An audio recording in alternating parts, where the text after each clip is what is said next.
할렐루야, 감사합니다. 수요일에 만나는 하늘 만나 양식입니다. 자, 오늘은 미갈의 회복이 주는 구속사적 교훈을 살펴보도록 하겠습니다. 생명 양식은 사무엘하 3장 13절입니다. 다윗이 가로되 좋다, 내가 너와 언약하려니와 내가 내게 한 가지 일을 요구하노니 나를 보러 올 때에 위선 사울의 딸 미갈을 데리고 오라. 그렇지 않으면 내 얼굴을 보지 못하리라 하고, 이는 하나님의 말씀이니라. 아멘. 자, 아브넬은 사울의 아들 이스보셋과 심하게 다투고 난 후에 이제 이스라엘 11지파를 다윗에게 넘겨주어야 되겠다고 결심하였습니다.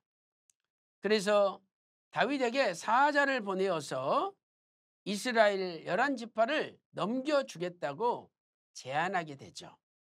사무엘하 3장 12절 말씀 보세요. 아브넬이 자기를 대신하여 사자들을 다윗에게 보내어 가로되 이 땅이 네 것이니까, 또 가로되 당신은 나로 더불어 언약하사이다. 내 손이 당신을 도와 온 이스라엘로 당신에게 돌아가게 하리이다. 이는 하나님의 말씀이니라. 아멘. 자, 이에 다윗은 이러한 아브넬의 제안을 받고 아브넬이 투항하는 조건으로 먼저 미갈을 보내라고 요구를 하였습니다. 사무엘하 3장 13절에 다윗이 좋다, 내가 너와 언약하려니와 한 가지 요구할 일이 있는데 그것은 사울의 딸 미갈을 데리고 오라라고 요청한 것입니다. 그리고 실제로 아브넬은 다윗을 만나러 올 때에 미갈을 데리고 왔습니다. 미갈이 다윗의 아내로 다시 회복이 된 거죠. 오늘은 여기에 담겨 있는 구속사적 교훈을 살펴보도록 하겠습니다. 첫째로, 지금까지 미갈은 어떤 사람이었습니까? 다윗은 블레셋 사람 200명을 죽이고 그 양피를 가져다가 사울에게 바치고 사울의 딸 미갈을 아내로 맞이하였습니다. 그 양피 200을 얻으려면 자기 생명을 걸고 싸워야 되는 것이죠.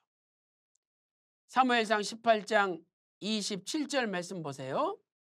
다윗이 일어나서 그 종자와 함께 가서 블레셋 사람 200명을 죽이고 그 양피를 가져다가 수대로 왕께 드려 왕의 사위가 되고자 하니 사울이 그 딸 미갈을 다윗에게 아내로 주었더라라고 말씀하고 있습니다.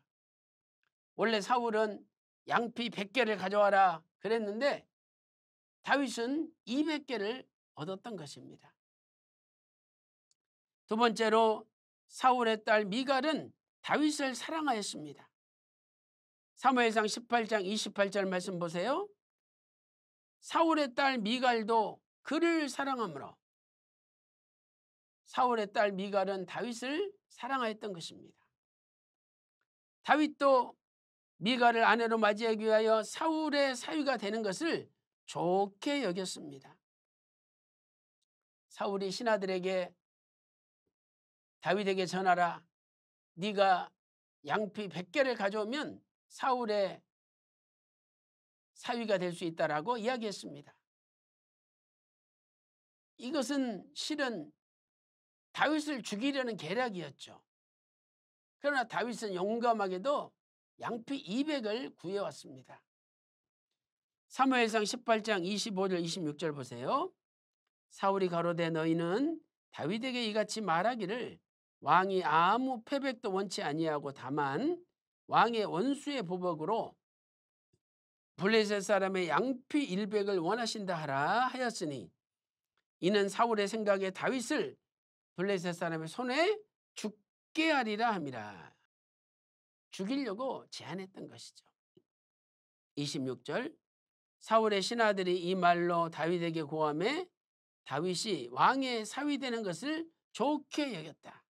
이것은 미갈을 준다 그랬을 때 다윗도 미갈에 대하여 호감을 가지고 있었다는 것을 알려주는 것입니다. 그리고 미갈이 다윗의 아내가 되었죠.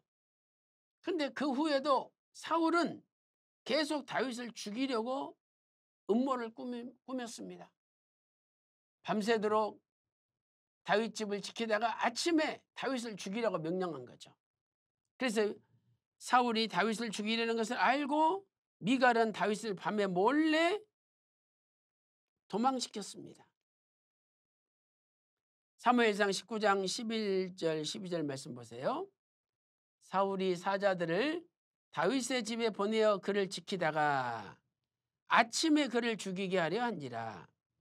다윗의 아내 미갈이 다윗에게 일러 가로되 당신이 이 밤에 당신의 생명을 구하지 아니하면 내일에는 죽임을 당하리라 하고 미갈이 다윗을 창에서 달아내리우매 그가 도망하여 피하니라라고 말씀하고 있습니다. 이렇게 해서 다윗의 10년 도피 생활이 시작된 거죠. 사울은 다윗에 대한 적개심으로 다윗이 도망을 가자 그의 아내 미갈을 발디라는 사람에게 다시 줘버리고 말았습니다. 사무엘상 25장 44절 말씀 보세요. 사울이 그 딸 다윗의 아내 미갈을 갈림에 사는 라이스의 아들 발디에게 주었더라. 이 갈림은 베냐민 지파 지역으로서 사울의 고향과 가깝습니다. 그래서 이 라이스의 아들 발디는 사울 왕의 친척이라고 볼 수 있는 거죠. 갈림은 예루살렘 북쪽에 위치한 베냐민 지파의 마을이죠. 참고로 이사야 10장 30절에 베냐민 지파의 마을입니다. 사울은 미갈을 다시 베냐민 지파로 시집을 보내므로 베냐민 지파, 자기 지파의 결속을 다지려고 했던 것입니다. 자, 큰 두 번째. 그렇다면 왜 다윗은 이제 7년 6개월 헤브론의 통치가 끝나갈 쯤에 아브넬에게 사울의 딸 미갈을 요구하였습니까? 자, 첫째로 아브넬이 투항하겠다, 11지파를 넘기겠다고 했을 때에 그 의사가 진짜인지 가짜인지 시험하려는 의도가 있었던 것입니다. 두 번째는 미갈이 사울의 딸이므로 미갈과 다시 관계를 회복함으로 인하여 사울왕의 왕권이 이제는 자신에게 계승되었음을 보여주려는 의도가 있었습니다. 훗날 압살롬이 다윗의 후궁들과 관계를 했죠. 이것도 다윗의 왕권이 자신에게 넘어왔음을 보여주려는 것이었습니다. 고대 근동지방에서는 선왕의 여자를 취하는 것은 선왕의 왕권이 자신에게 넘어왔음을 의미했던 것이죠. 사무엘하 16장 22절 말씀 보세요. 이에 사람들이 압살롬을 위하여 지붕에 장막을 치니 압살롬이 온 이스라엘 무리의 눈앞에서 그 부친의 후궁들로 더불어 동침하니라. 사무엘하 16장 22절에 말씀하고 있습니다. 또한 다윗은 사울의 딸 미갈을 보내라는 요구를 이스보셋에게도 요구합니다. 이것은 미갈과 이스보셋은 같은 형제지간이기 때문에 이스보셋이 미갈을 보내는 것을 막지 못하도록 조처한 것이죠. 사무엘하 3장 14절 말씀 보세요. 사울의 아들 이스보셋에게 사자를 보내요. 이스보셋에게 사자를 보냈습니다. 자, 미갈은 사울의 딸 미갈이죠. 이스보셋은 사울의 아들입니다. 그러므로 이렇게 같은 가족이기 때문에 이스보셋이 미갈 보내는 것을 허락하도록 조처한 것이죠. 내 처 미갈을 내게로 돌리라. 저는 내가 전에 블레셋 사람의 양피 100으로 정원한 자니라 라고 분명히 말씀하고 있습니다. 이제 아브넬은 다윗의 요구를 들어주기 위하여 울면서 뒤따라온 미갈의 현재 남편인 발디엘을 돌려보냈습니다. 이 발디엘은 본래 이름이고, 발디라고 하면은 이제 애를 축약한 것이죠. 애를 생략한 것이죠. 이렇게 아브넬은 다윗의 요구를 들어주려고 미갈을 데리고 다윗을 만나러 왔습니다.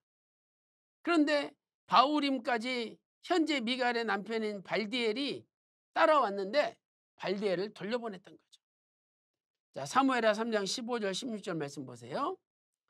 이스보셋이 보내어 그 남편 라이스의 아들 발디엘에게 취하매 그 남편이 저와 함께 오되 울며 바후림까지 따라왔더니 아브넬이 저에게 돌아가라 하매 돌아가니라. 그래서 발디엘이 돌아갔다라고 말씀하고 있습니다. 자, 결론적으로 미갈의 회복이, 다윗의 아내로 미갈이 회복된 것이 주는 구속사적 교훈을 살펴보도록 하겠습니다. 미갈이 발디엘에게 시집을 갔다고 할지라도 다윗은 여전히 미갈을 사랑하고 있었음을 알 수 있습니다. 사랑하지 않았다면 미갈을 데려오라고 말하지 않았겠죠. 그러나 여전히 다윗은 미갈을 사랑하고 그리워하고 있었던 것입니다. 첫째로 미갈이 발디엘에게 강제적으로 시집을 간 때는 다윗이 13번째 도피처인 갈멜에 있을 때죠. 그래서 사무엘상 25장 40절 말씀 보세요. 다윗의 사환들이 갈멜에 가서 아비가일에게 이르되, 아비가일을 아내로 삼고자 한 장소는 갈멜이죠. 그에게 일러 가로되 다윗이 당신을 아내로 삼고자 하여 우리를 당신께 보내더이다. 자, 이렇게 광야에서 다윗은 아비가일을 아내로 맞이하였습니다. 그런데 바로 그 무렵에, 아까는 25장 사무엘 25장 40절이고 여기는 25장 44절이잖아요. 사울이 그 딸 다윗의 아내 미갈을 갈림에 사는 라이스의 아들 발디에게 주었더라라고 말씀하고 있죠. 그래서 다윗이 새로운 아내 아비가일을 취하려는 그 무렵에 사울은 미갈을 발디 또는 발디엘이라는 친척에게 다시 시집 보내고 말았던 것입니다. 이때는 대략 주전 1014년경입니다. 13번째 도피처인 갈멜이기 때문에 대략 주전 1014년경이죠. 두 번째로 다윗이 다시 미갈을 맞이한 때는 헤브론 통치 7년 6개월이 끝나갈 때로서 주전 1003년경입니다. 그러니까 다윗은 거의 1014년부터 1003년까지 계산하면 11년 만에 다시 미갈을 만나게 된 것이죠. 그런데 다윗이 도피 생활이 시작된 것은 주전 1020년입니다.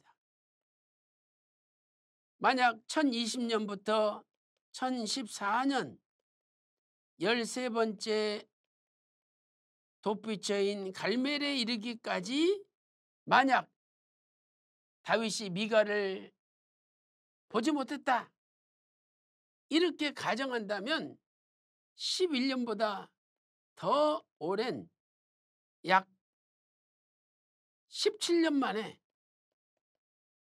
미갈을 만나게 되는 거죠. 그래서 다윗은 거의 11년 만에, 최대로 잡으면 17년 만에 미갈을 다시 만나게 됐다는 것을 알 수가 있습니다. 자, 두 번째 구속사적 교훈은 무엇입니까?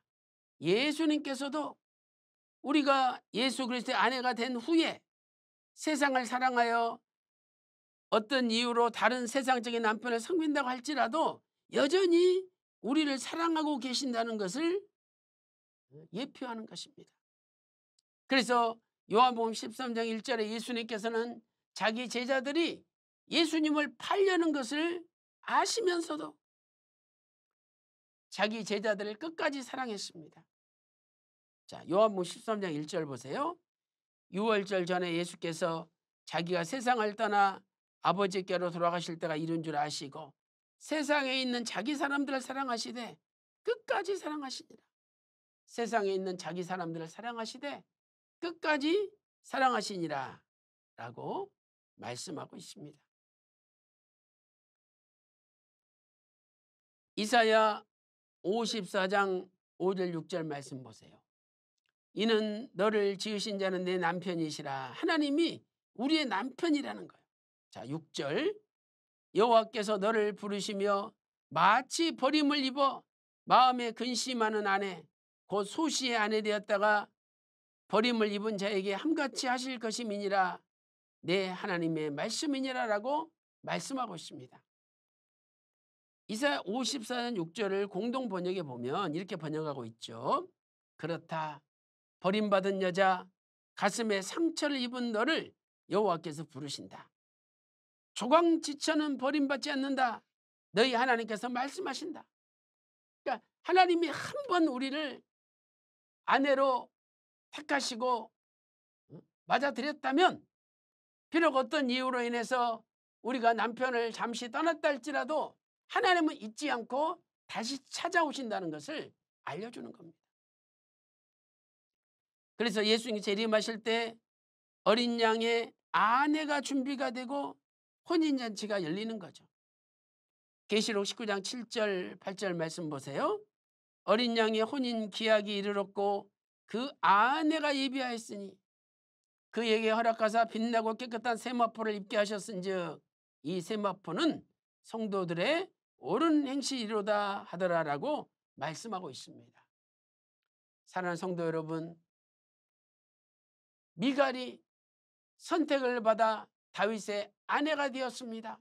다윗은 끝까지 미갈을 잊지 않고 사랑하고 다시 회복시켰습니다. 그렇다면 우리도 예수님의 아내가 되었는데 어떤 이유로 남편인 예수님을 떠났다 할지라도 반드시 예수님께서 다시 우리를 회복시키시고 재림하실 때 어린 양의 아내로 천국에 들어가게 하시는 것입니다. 그러므로 오늘 우리는 신령한 남편 되신 예수님을 떠나지 않고 끝까지 그 곁에서 섬기고 헌신하는 신령한 아내가 되시기를 주님의 이름으로 축원합니다. 기도 올리겠습니다. 하나님 아버지 감사합니다. 미갈이 비록 남편 다윗을 떠나 발디엘에게 시집갈 수밖에 없었지만 다윗은 미갈을 사랑하여 다시 데리고 와서 자기 아내가 되도록 인도하였습니다. 하나님은 끝까지 우리를 사랑하십니다. 오늘도 이 사랑을 입었다면 우리는 우리의 신령한 남편 되시는 예수님을 떠나지 않고 끝까지 섬기고 충성하는 신령한 아내가 될 수 있도록 인도하여 주시옵소서. 오늘 또 몸이 아픈 분이 계십니까? 아픈 곳에 믿음으로 오른손을 얹고 기도할 때 주께서 십자가 마르지 않는 피 묻은 손으로 직접 안수하여 주심으로 모든 병에서 해방시켜 주시옵소서. 이 시간에 예수 그리스도 이름으로 명하노니 모든 병마야 물러갈지어다. 온몸이 깨끗이 나을지어다. 오늘 또 기도한 대로 다 이루어 주심을 믿고 존귀하신 예수님의 이름으로 간절히 기도 올리옵나이다. 아멘. 지금은 우리 주 예수 그리스도의 은혜와 아버지 하나님의 만극하신 사랑하심과 성령님의 감동 감화 내주 충만 교통하심이 오늘 또 예수 그리스도의 아내로 늘 신령한 남편 되시는 예수님만 섬기고 충성하기를 다짐하는 모든 성도들 머리 위에, 그들의 가정과 직장과 생업과 교회 위에 이제로부터 영원토록 함께 있을지어다. 아멘.